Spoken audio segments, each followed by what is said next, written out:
It's Friday night and you've just come home from a long day at school, work, or whatever it is you fill your days with. You're exhausted, so you decide to kick it back with some pizza and watch TV. But just as you're settling into your nice, relaxing evening, you get a text from your friends asking you to hang out. Now you're faced with a decision, to go or not to go. Now for someone who is as tired as you are, the assumed answer should be no. You should stay home and get your rest. But if you give in and say yes, due to an anxious feeling that you might miss something important if you don't go, you are suffering from a psychological phenomenon known as the fear of missing out, also commonly referred to as FOMO. My name is JULIANNA, and today I want to share with you the tightening grip that FOMO has on our society. The fear of missing out is essentially that anxiety that builds up in people when they feel that they aren't being included in something or they're missing out on any aspect of their life. The phenomenon was first coined by Patrick McGinnis, and while many people really don't know what it is, it actually affects 70% of our population. So today, I want to help you guys figure out if you fall into that 70%, and if so, how you can overcome it. First, I want to share with you 2 places that FOMO is most commonly seen. FOMO anxiety is often brought about because people always want to be included. They always want to be involved, and the second they are involved, they feel like they're going to miss something. And second, FOMO is caused by unrealistic goals that people set for themselves because they see everyone else around them doing amazing things like traveling to third world countries or giving back to their community. So they start to compare themselves and they feel like they don't add up or compare, and they start to feel like they're missing out on living life to its fullest extent. Now, social media has an extremely rapidly growing role in this FOMO and just in our society in general. Almost 78% of our population has at least one social media profile. So it only makes sense that with studies that show there's a positive correlation between FOMO and social media, that FOMO would be on the rise. But exactly how does FOMO anxiety increase due to social media? The most prominent way that FOMO increases due to this social media is through others seeing their friends hanging out and having fun without them, and they wish they could be there too. I'm sure all of us have at least once in our lives seen a picture or video on social media like Instagram or Snapchat, and you wish that you could be involved. And even just that one desire, even within yourself, is a form of FOMO. Social media has detrimental effects on this FOMO that teenagers rapidly increasingly experience, because now it is so easy to know exactly what you're missing out on at any given moment of any given day. One tap and you can see all your friends hanging out at any time, anytime, anywhere, anytime.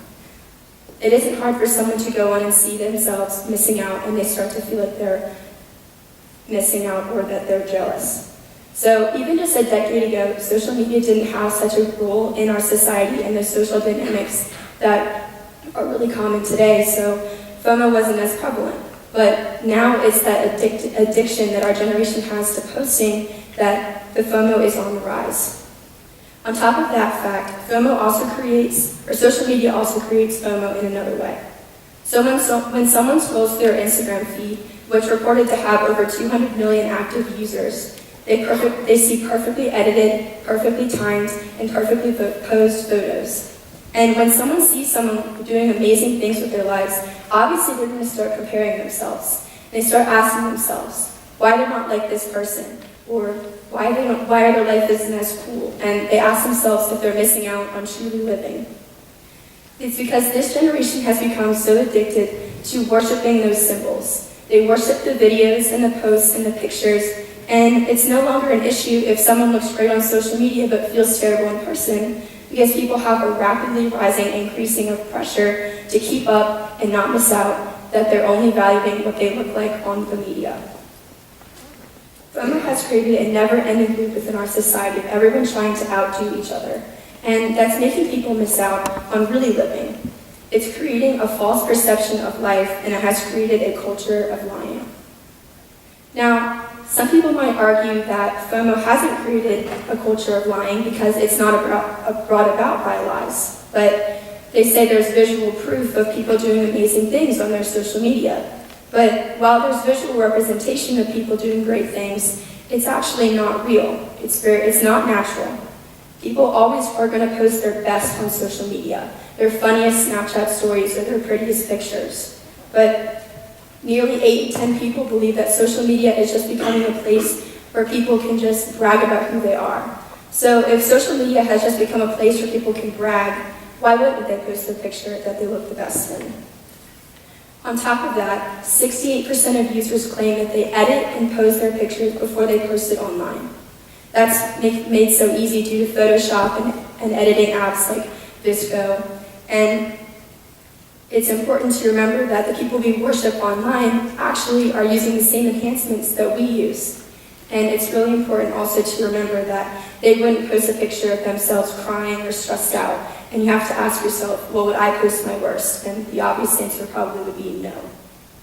So yes, there is visual representation of people doing amazing things, but we have to ask ourselves if it can really be considered proof, because it's not the truth. There's always more than what meets the eye. So after hearing all of these things, it's pretty easy to see why FOMO can be so detrimental to our society.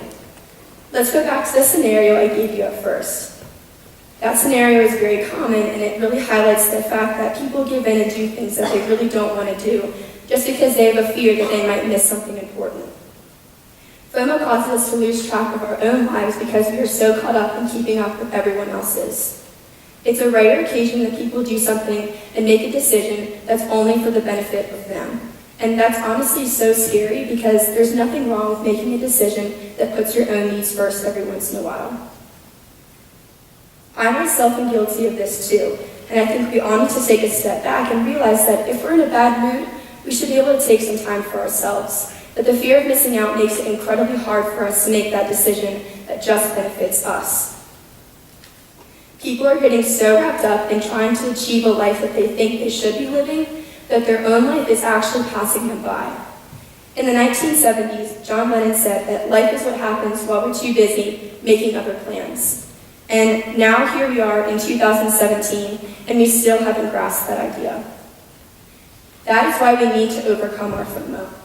The first step in overcoming our FOMO is not easy. We need to take a step back and reevaluate our priorities and our goals and just our general motives that we have in our lives. Ask yourself, am I happy with who I've become? And am I happy with the life I'm living? And if the answer is yes, then you should stop chasing those unrealistic goals that we have for ourselves and that society puts on us. If you're happy with who you are, that's all that matters. But again, that's much easier said than done, so in the meantime, here's a more simple tip. Decrease the amount of time you spend on your phone. Cumulatively, the average person spends about 4.7 hours of their time each day on their phones. Now, putting that in perspective, the average person is awake for 15 hours a day. So that's roughly a third of our time that we spend on our phones. So it's simple. If you want to decrease the amount of FOMO you experience, simply put down your phone and go experience your life for what it is, and don't be so caught up in everyone else's. Ridding our society of FOMO will create a healthier and happier society for everyone to live amongst. It's truly a petty issue, and the fact that it has such a strong grip on 70% of us speaks measures to how misguided our generation truly is. If people understood just how short our lives are, they would take a step back and realize that they need to reevaluate, and that if they're happy with their own life, that's all that should matter. We need to rid ourselves of distractions so we can really focus on re-guiding ourselves towards our goals. The time spent worrying about missing out is actually making us miss out on things that are so much more important than just a picture on social media. Thank you.